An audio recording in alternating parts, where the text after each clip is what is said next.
Сегодня 25 марта. Идет второй день чемпионата России по лыжным гонкам. Несмотря на далеко не весеннюю погоду, наши лыжники настроены решительно и готовы побеждать. День начался с женского скиатлона.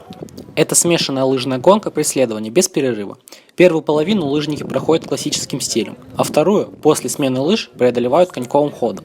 Анастасия Седова, Ольга Хлопотина и Анна Нечаевская на протяжении всей гонки боролись за призовые места. Лыжница из Нижнего Новгорода Анастасия Седова с самого начала была настроена на победу и уже на старте вырвалась вперед. Она и одержала победу.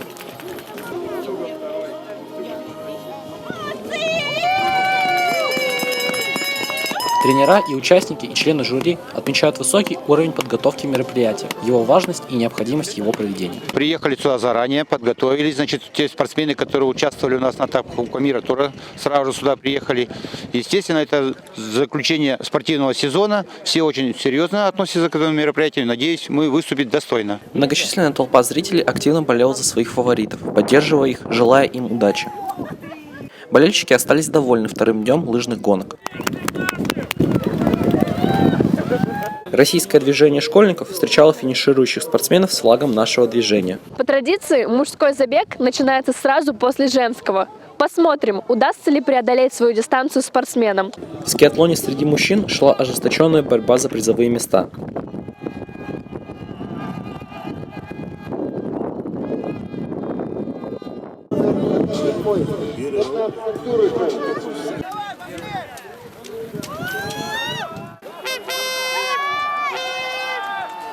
До самого финиша не было понятно, кто придет первым. Победителем оказался Сергей Устюгов, представляющий Ханты-Мансийский автономный округ.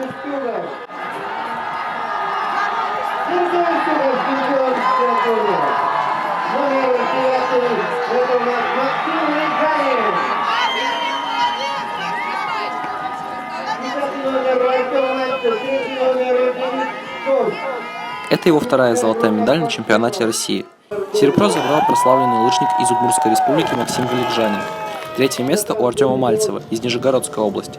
Он обогнал Дениса Спецова на долю секунды. Для Артема медаль чемпионата России стала первой в его карьере. Во вторник мужчины побегут гонку на 15 километров классическим стилем. Пока нет эмоций, одна усталость. А так я очень, в принципе, доволен результатом. Очень приятно, что так все сложилось, как хотелось попасть в тройку. Я попал в тройку, приятно очень. Это мероприятие не получилось бы таким ярким и зрелищным, если бы не волонтеры и СММ-редакция. Они на протяжении всего дня освещали это событие самыми первыми.